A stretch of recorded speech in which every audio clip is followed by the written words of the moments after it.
We have 4 different areas, the industrial area, the knowledge area, the finance area and the retail area with more than 80,000 workers. For us it's very relevant cybersecurity because we work considering the triangle of knowledge involving industrial companies, universities and technology centers. With this ecosystem we address the objectives of the cybersecurity for industrial companies and to have most competitive companies.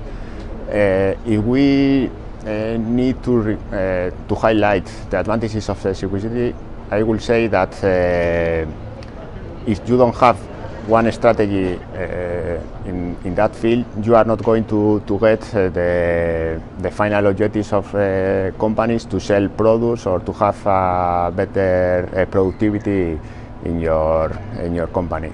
So I think that it's a key thing to implement the strategies of cybersecurity. I think this event is different to other events that or Congress that I have been, because the idea to involve in different stands around a swimming pool and also to connect with companies in different fields, not only industrial but also universities, R&D, etc.